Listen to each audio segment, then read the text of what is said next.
Hello, నేను మీ రాజేష్. ఇప్పుడు వైజాగ్లో హాట్ టాపిక్ ఏంటంటే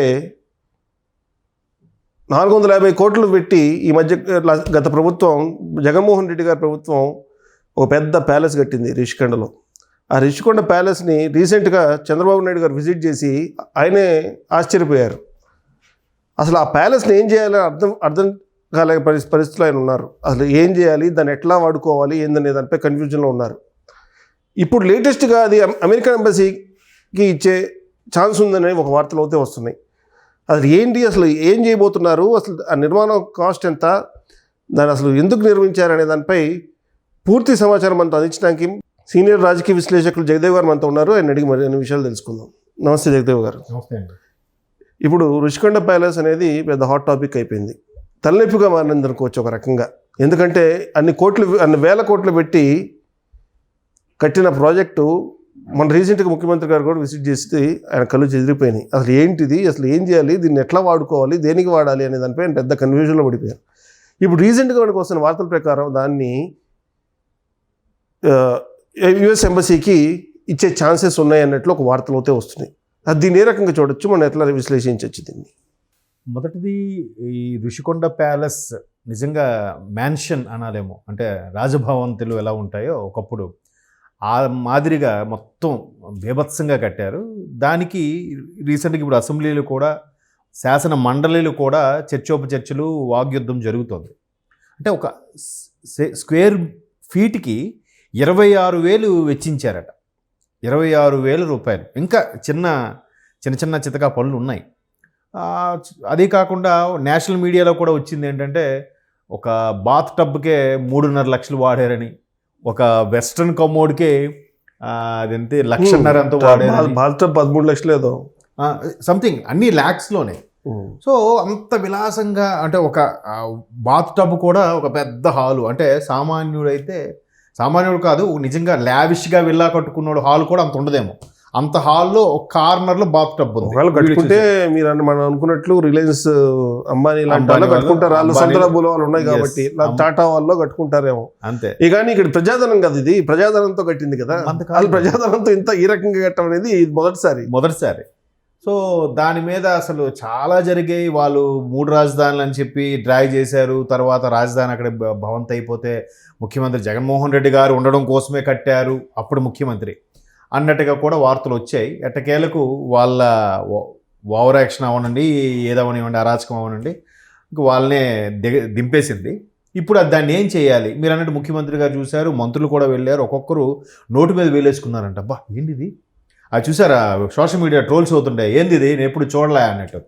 అట్లాగా ఇన్ని ప్రపంచ దేశాలు, ఇంత ప్రపంచాన్ని చూసి వచ్చిన ముఖ్యమంత్రి, మంత్రులు కూడా చూసి అవాక్కయ్యారంట. అబ్బా ఏంటిది, లోపల ఇట్లా ఉంది, రాజదర్పణంలా ఉంది, అరుగు కూడా కనిస్తే ముఖం కనబడేలాగా అంత ప్లెయిన్గా ఉందంట. నిర్మించేటప్పుడు అసలు పక్క అడుగు పెట్టడానికి ఎవరికి ఛాన్స్ కూడా ఇవ్వలేదు కదా.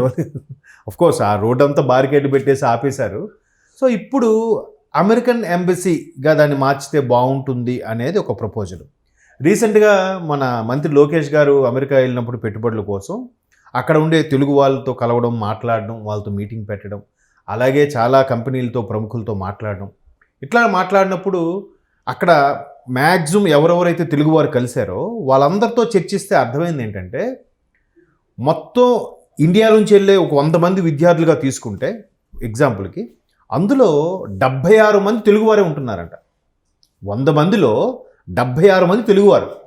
అంటే చూడండి ఏ స్థాయిలో మన తెలుగు రాష్ట్రాల నుంచి అక్కడికి వెళ్తున్నారు, ఏ స్థాయిలో చదువుకోవడానికి, డెవలప్ అవ్వడానికి, లేదంటే కంపెనీలో పనిచేయడానికి, ఫర్దర్గా ఎన్హాన్స్ నాలెడ్జ్ కోసం వెళ్తున్నారు అనేది మనకు అర్థమవుతుంది. ఇప్పుడు అంతకుముందు చంద్రబాబు నాయుడు గారు 1999లో సైబర్ టవర్స్ కట్టినప్పుడు కూడా ఇదే కాన్సెప్ట్లో తీసుకొచ్చారు. ఎలా అంటే, భారతదేశం మొత్తం మీద, ప్రపంచం మొత్తం మీద అమెరికాకి వెళ్ళే యువకులు 36% ఉంటే అందులో 25% ఓన్లీ భారతీయులే ఉండేవారట. సో అంత భారతీయుల్లో ఆ 25%లో కూడా మరలా సగంకు పైగా తెలుగు వాళ్ళు ఎక్కువ వెళ్ళేవారు. సో మనకి ఇక్కడ ఎక్కువ పెట్టుబడులు పెట్టాలనే కాన్సెప్ట్లో డెవలప్ అయినవే ఈ బెంగళూరు, హైదరాబాద్ ఇవన్నీ కూడా. సో ఇప్పుడు కూడా మన తెలుగువారే, తెలుగు విద్యార్థులే ఎక్కువగా అక్కడికి వెళ్ళి ప్రాధాన్యత చూపిస్తున్నారు. కాబట్టి ఖచ్చితంగా అమెరికన్ ఎంబసీ అనేది ఒకటి స్టార్ట్ చేయాలి, ఒక వీసా ప్రాసెస్ సెంటర్ అనేది పెట్టాలి అనే ప్రపోజల్ ఉంది. ఇది ఆల్రెడీ అక్కడ ప్రముఖులతో కూడా మాట్లాడి సిద్ధం చేశారు. ఈవెన్ ట్రంప్ ప్రభుత్వంలో కూడా మన తెలుగువారి అల్లుడు వైస్ ప్రెసిడెంట్గా ఉన్న నేపథ్యంలో సో అక్కడ ఎవరైతే ఛానల్స్ దొరుకుతాయని కూడా ప్రయత్నిస్తున్నారు. వాళ్ళ ద్వారా కూడా అమెరికన్ వీసా ప్రాసెస్ స్టేషన్ లాంటిది వైజాగ్లో పెట్టడానికి ప్రయత్నిస్తున్నారు. సో వైజాగ్లో పెట్టడానికి ఎందుకంటే ఆల్రెడీ భోగాపురంలో ఎయిర్పోర్ట్ రాబోతుంది. ఐటీ హబ్గా కూడా విశాఖపట్నంలో డెవలప్ చేయాలని ప్రపోజల్లో ఉన్నారు. ఈవెన్ మంత్రివర్గ తీర్మానంలో కూడా ఐటీ హబ్గా విశాఖపట్నం తయారు చేయాలి, అమరావతిని క్యాపిటల్గా చేయాలి అని నిర్ధారణకు వచ్చారు. సో అక్కడ పెడితే బాగుంటుంది అనే ఆలోచన ఎలాగో ఉంది కాబట్టి ఈ ప్యాలెస్ ఏదైతే రిషికొండ ప్యాలెస్ భారీ భవంతిగా ఉంది. అండ్ మోరోవర్ మొత్తం వైట్ పెయింటింగ్ అది చేయడం, అమెరికన్ వైట్ హౌస్ ఏదైతే కలర్ ఉంటుందో కలర్ కూడా అదే కలర్ కూడా ఉండడం. సో ఆ సీ వ్యూ వైజాగ్ అందాలు చాలా బాగుంటుంది. ఇది అమెరికన్ దాన్ని ఏమంటారు ఎంబసీకి అయితే బాగుంటుందనే ప్రపోజల్ అయితే ఉంది. అంటే ఉన్న వాటిని ఎలాగ యూటిలైజ్ చేసుకోవాలి అనేదే ఎప్పుడైనా ప్రభుత్వాలు ఆలోచించాలి. అది గొప్ప విషయం. ఈవెన్ ఆయన ఏదో కట్టాడు కదా కూలగోసేద్దాం, ఆయన ఏదో పెట్టాడు కదా అని పడగొట్టేద్దాం అనే తలంపు అయితే ఈ ప్రభుత్వానికి లేదు. ఎందుకంటే కర్నూలు ఎంత పడగొట్టినా కొండవతే తీసుకొచ్చి పెట్టలేరు కదా.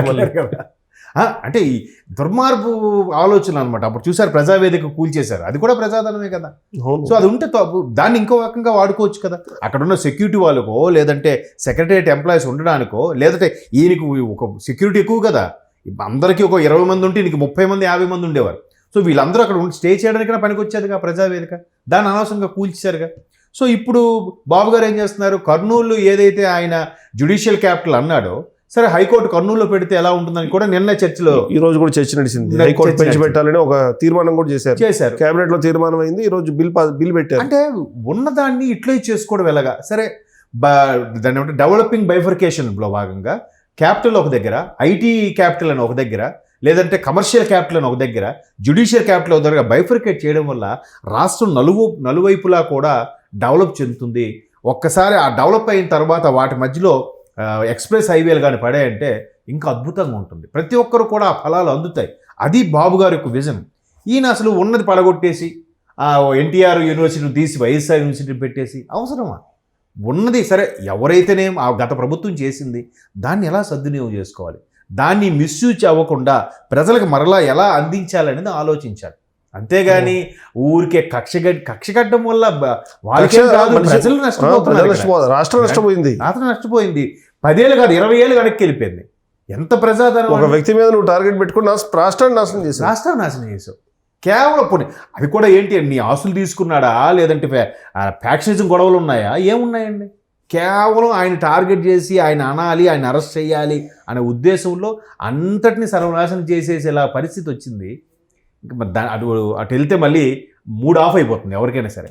సో ఋషికొండ మీద చక్కగా కట్టిన దాన్ని అమెరికన్ ఎంబసీకి అయితే బాగుంటుంది. అండ్ మోర్ ఓవర్ వాళ్ళ రేంజ్కి అది చాలా సూటబుల్గా ఉంటుందని కూడా చాలామంది ప్రపోజ్ చేశారంట.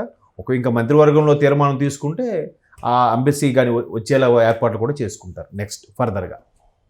Okay right, thank you.